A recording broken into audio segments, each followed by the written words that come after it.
Le Premier ministre prend la parole à l'Assemblée nationale. Mesdames et Messieurs les députés, jamais depuis un siècle et les vagues épidémiques de la grippe espagnole, la France, l'Europe et le monde n'avaient été confrontés à une crise sanitaire aussi grave et aussi dévastatrice que celle que nous traversons depuis près de 10 mois désormais.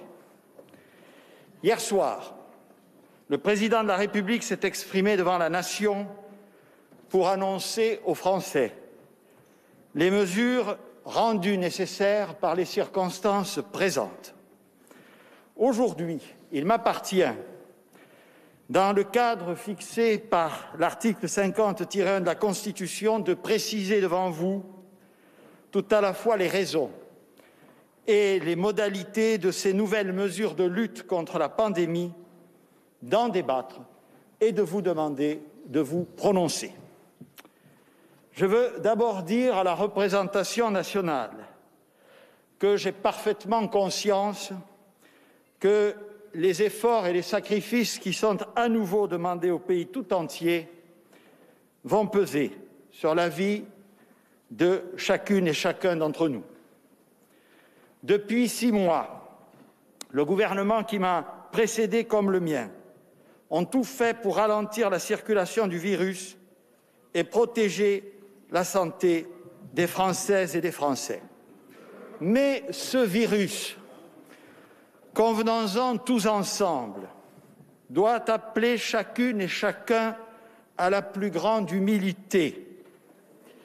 Le caractère totalement inédit de cette crise et les difficultés à y faire face tiennent en effet d'abord à ce que ce virus n'existait pas il y a encore un an et surtout qu'il reste toujours très imprévisible. Certes, nous savions, ici comme ailleurs, qu'une deuxième vague était possible, voire probable, et nous l'avions anticipé. Mais le fait est qu'aucun pays,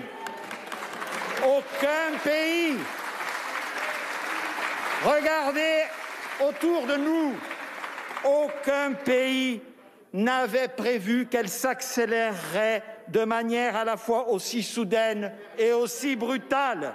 Aucun pays. Nous y sommes. La France, à l'instar de ses voisins, a déconfiné de manière progressive et territorialisée à partir du 11 mai. Dès que des signes de reprise épidémique se sont manifestés cet été, elle a adopté, également à l'instar de ses voisins, une réponse également progressive et territorialisée. Dès ma prise de fonction, j'ai édicté 3 décrets rendant le port du masque obligatoire dans l'espace public, dans les commerces, dans les entreprises. Je n'ai cessé d'appeler à la vigilance, déclarant à plusieurs reprises que le virus n'avait pas pris de vacances. Début août, j'ai invité tous les présidents de grandes métropoles à adopter des plans d'information et de prévention, notamment en direction des publics les plus vulnérables. Dès juillet, nous avons préparé différents scénarios sanitaires pour une rentrée scolaire réussie. Et elle l'a globalement été.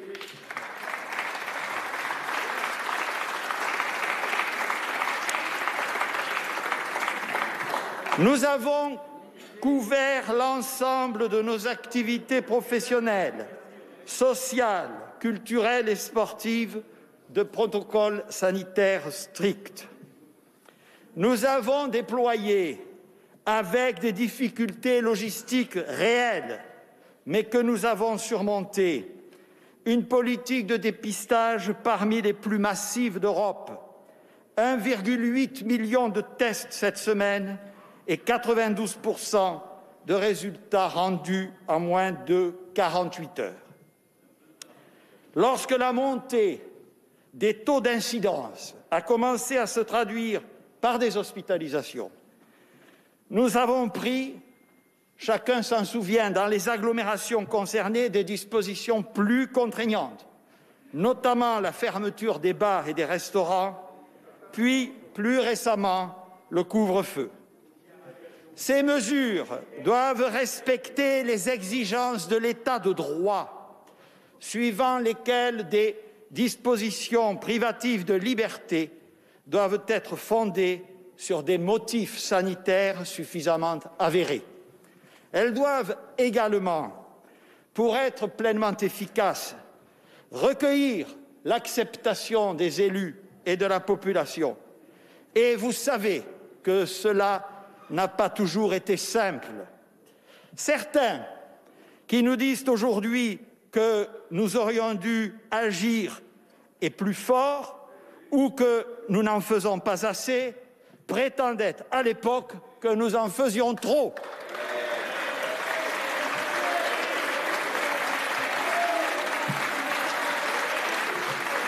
Je veux à ce stade de mon propos saluer les élus locaux avec lesquels je suis en relation permanente pour leur grand sens des responsabilités.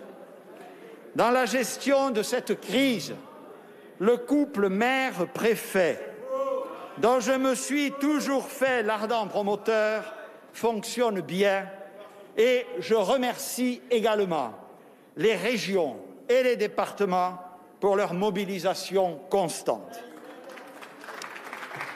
Mais cette stratégie se heurte aujourd'hui à l'emballement de l'épidémie qui frappe le continent européen et notre pays. Aucun pays d'Europe, mesdames et messieurs les députés, n'est épargné. Le nombre de nouveaux cas a été multiplié par 10 en l'espace de 18 jours en Italie. L'Allemagne a enregistré un triplement du nombre de cas en une semaine. La Suisse, pourtant relativement épargnée lors de la première vague, connaît actuellement une situation critique, proche de la saturation de ses capacités hospitalières. Et vous connaissez la situation très préoccupante de l'Espagne et de la Belgique. En France, chaque semaine, ce sont plus de 700 000 nouvelles personnes qui sont atteintes de la Covid-19, porteuses du virus et susceptibles de le transmettre. Si la mortalité affecte principalement des personnes très âgées, la maladie, vous le savez, la maladie affecte toutes les générations, avec des formes graves et des séquelles parfois lourdes et durables. Aujourd'hui, 60% des lits de réanimation sont occupés par des patients Covid, soit 2 fois plus qu'il y a 15 jours. Nous allons devoir gérer, au mois de novembre, un pic d'hospitalisation plus élevé qu'au mois d'avril dernier. Et parce que le virus accélère, nous devons accélérer aussi. La situation évolue et nous nous adaptons aux circonstances nouvelles créées par cette accélération brutale. Le but, lui, ne change pas: sauver les vies de nos concitoyens. Il nous faut pour cela casser par tous moyens la spirale épidémique. C'est la raison pour laquelle le président de la République a décidé d'instaurer un nouveau confinement à l'échelle du pays tout entier jusqu'au 1er décembre, avec des adaptations pour les seuls départements et territoires d'outre-mer. Cette perspective est la même pour la plupart de nos voisins européens où la situation s'aggrave, hélas. Je le dis clairement, il n'y a pas d'autre solution. J'entends dire que pour répondre à l'épidémie, il suffirait d'ouvrir davantage de lits de réanimation. C'est refuser de comprendre que les murs et les lits ne suffisent pas, que l'on ne forme pas un médecin réanimateur ou une infirmière spécialisée en 6 mois. Mais plus grave encore, s'il vous plaît, à supposer que nous puissions augmenter nos capacités sans limite, ce qui n'est pas le cas. Ce raisonnement supposerait que nous puissions accepter de voir le nombre de morts ou de personnes intubées s'envoler. Nous devons faire exactement le contraire. La vraie solution, c'est de couper les chaînes de contamination pour éviter les hospitalisations et l'engorgement des réanimations. Prévenir plutôt que guérir. Pour autant, bien évidemment, nous avons renforcé au cours des derniers mois nos services hospitaliers. En 6 mois, nous nous sommes mis en position d'armer plus de 10 000 lits de réanimation, alors que notre capacité initiale était de 5 000 lits. Nous avons formé autant que possible durant cette période courte.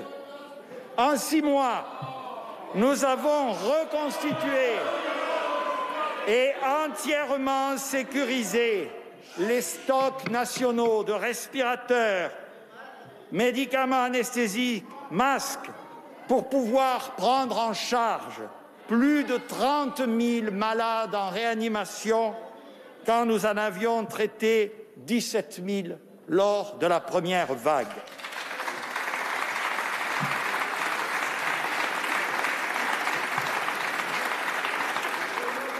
Deuxième idée fausse, j'entends ici ou là dire que nous ne devrions confiner que les plus vulnérables de nos concitoyens, à commencer par les personnes âgées. Mais il n'est pas possible d'établir un mur étanche entre nos aînés et le reste de la population. Il est illusoire de penser que l'on pourrait laisser galoper impunément l'épidémie dans toute la population sans qu'elle ne finisse par atteindre justement ceux que nous cherchons à protéger. Nous assumons le choix, qui n'a cessé d'être le nôtre depuis le début, d'accorder la priorité à la protection sanitaire de tous nos concitoyens. Ce choix, là encore, mesdames et messieurs les députés, j'observe que tous les autres pays européens le font. Mais nous savons d'expérience que cette priorité, lorsqu'elle se traduit par un confinement, n'est pas exempte de conséquences économiques, psychologiques et sociales qui peuvent être graves. C'est pourquoi les modalités et les contours de ce nouveau confinement ne seront pas les mêmes qu'au mois de mars, car nous avons appris, nous avons tiré les conséquences de la première vague. D'abord, et c'est une différence majeure, les établissements scolaires resteront ouverts.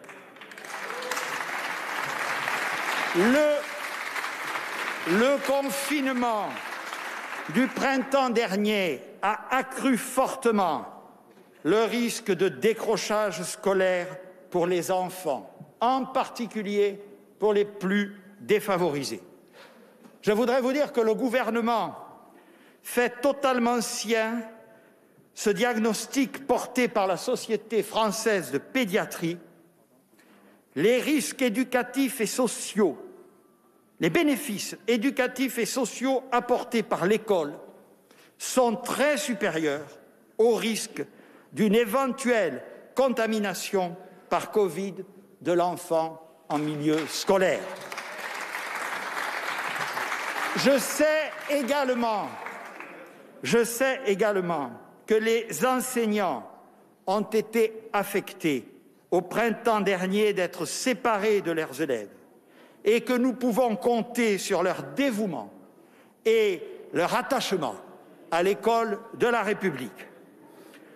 Comme tous nos grands services publics, l'éducation nationale doit continuer à fonctionner. Les crèches, les écoles, les collèges, les lycées resteront ouverts. Il en va de même du secteur périscolaire. Je sais que le corps enseignant et l'ensemble du personnel éducatif seront au rendez-vous.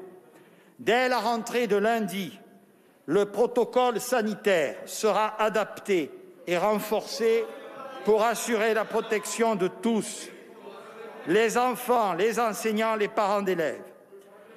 Conformément à l'avis que nous a transmis hier le Haut Conseil de santé publique, le port du masque sera étendu aux enfants du primaire dès l'âge de 6 ans. À l'université et dans les établissements d'enseignement supérieur, tous les cours magistraux et les travaux dirigés se feront à distance.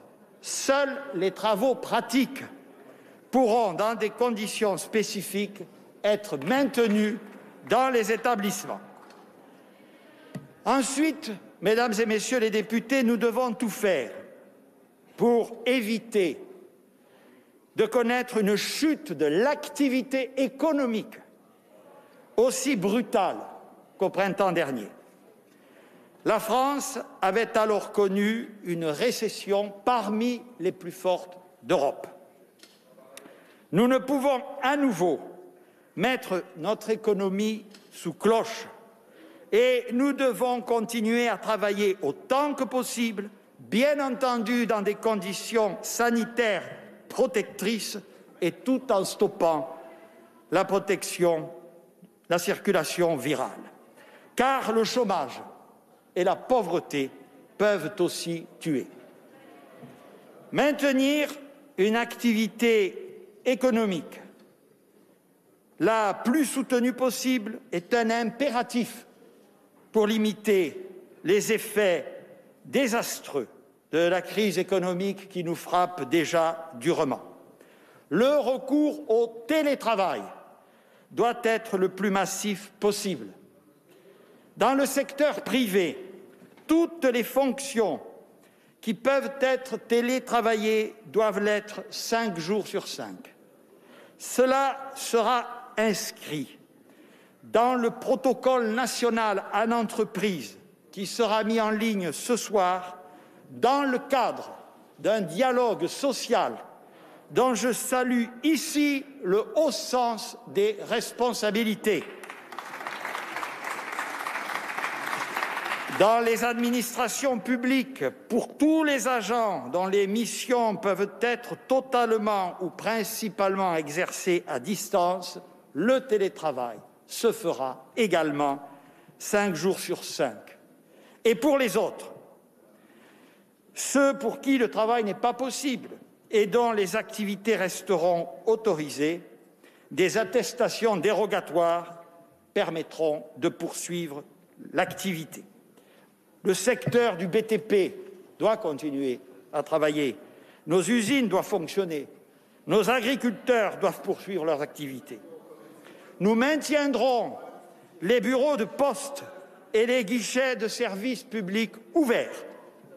Pour le sport, les entraînements et les compétitions professionnelles pourront se poursuivre. Pour la culture, nous autorisons le travail préparatoire au spectacle, les répétitions, les enregistrements et les tournages afin de préparer les activités de demain. Pour autant, nous le savons, mesdames et messieurs les députés, ce confinement aura des conséquences sociales et économiques lourdes, en particulier pour les secteurs déjà fragilisés, qui vont à nouveau faire l'objet d'une fermeture administrative. C'est aussi ce défi considérable que nous devons relever. Je comprends la difficulté immense et parfois la détresse qui touche celles et ceux qu'on empêche de travailler. Comme lors de la première vague, les commerces, à l'exception de ceux de première nécessité, seront fermés, tout comme les bars et les restaurants. En revanche, les marchés alimentaires resteront ouverts, sauf décision contraire des préfets. Seront également fermées les entreprises de l'événementiel, du sport et les secteurs du cinéma et du spectacle vivant. Suspendre temporairement ces activités est très douloureux, mais c'est nécessaire pour assurer l'effectivité de nos mesures. Je pense aussi à ceux dont l'activité qui, sans être formellement interdite, subissent de plein fouet les conséquences de la crise sanitaire, le tourisme, l'hôtellerie, l'aéronautique et l'automobile, les chauffeurs de taxi, etc. Comme au printemps dernier, nous ferons tout pour accompagner ces entreprises, leurs salariés et tous les indépendants afin de repousser le risque de faillite. L'État a déployé, c'est reconnu là encore partout, au cours de la première phase, des mesures de soutien exceptionnelles. Ces mesures, nous les reconduisons et nous allons les amplifier. Car nous savons que notre tissu économique a été fragilisé, qu'évidemment, ces entreprises ont les reins moins solides qu'au printemps dernier. Tous les secteurs faisant l'objet d'une fermeture administrative bénéficieront ainsi d'aides pouvant aller jusqu'à 10 000 € par mois via le Fonds de solidarité. Pour tous les secteurs faisant l'objet d'une fermeture administrative, nous mettrons en place l'activité partielle avec 0 à charge pour l'employeur. Pour les autres secteurs, le dispositif d'activité partielle en vigueur, qui devait se réduire au 1er novembre, sera maintenu et prolongé pour les salariés aux conditions actuelles. Les PME qui connaissent des difficultés pourront bénéficier d'un renforcement des exonérations de charges et nous prolongerons de 6 mois les prêts garantis par l'État. Mercredi, le Conseil des ministres adoptera un nouveau projet de loi de finances rectificative prévoyant une enveloppe de 20 milliards € supplémentaires pour financer ces mesures de soutien et d'accompagnement. Nous devons collectivement assumer ces dépenses, car ne rien faire, mesdames et messieurs les députés, ne rien faire aurait un coût économique, financier et surtout humain encore plus considérable.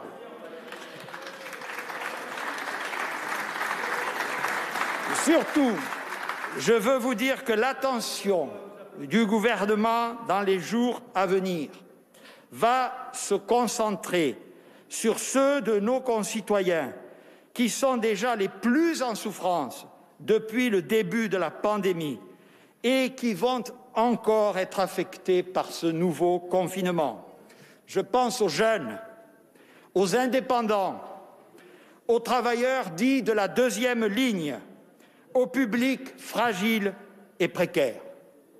En concertation avec les partenaires sociaux, les associations et les organisations professionnelles, nous allons renforcer les solutions adaptées à leur situation.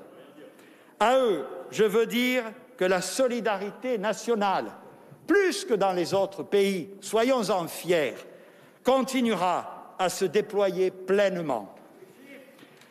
Comme l'a indiqué le président de la République, nous évaluerons tous les 15 jours la possibilité d'ajuster notre dispositif. Dès aujourd'hui, nous sommes à pied d'œuvre pour anticiper l'échéance du 1er décembre, pour améliorer encore nos outils de prévention, pour tester mieux et plus, pour alerter plus vite, pour protéger de manière plus efficace encore. pour vivre avec ce virus jusqu'à ce que la science nous permette d'en venir à bout. Mesdames et messieurs les députés, nous vivons un moment douloureux. Nos concitoyens sont inquiets. Beaucoup sont en souffrance. Tous sont concernés par cette maladie. Tous sont menacés par la crise économique. C'est un rendez-vous avec nous-mêmes, car la vie avec le virus, la maîtrise de cette épidémie, repose avant tout sur notre responsabilité individuelle et collective. La solution est entre les mains de chacune et chacun d'entre nous, je n'ai cessé de le dire. Adoptons nos comportements, respectons les gestes barrières, protégeons-nous, protégeons les autres, y compris chez nous. Évidemment, le gouvernement est en première ligne et j'entends bien assumer sous l'autorité du président de la République l'intégralité de mes responsabilités devant le pays. Ma présence devant vous est le témoignage de cet engagement autant qu'une marque de profond respect à l'endroit de la représentation nationale. Le débat démocratique est libre. S'il vous plaît. Veillons, mesdames et messieurs les députés, veillons à ne pas donner au pays le spectacle d'une division permanente et de polémiques incessantes. Nous devons, toutes et tous, nous hisser à la hauteur des circonstances. L'épreuve qui nous frappe est inédite. Nous devons faire corps. Nous faisons le choix de la vie et de la solidarité, car c'est le seul qui s'impose. Je vous remercie.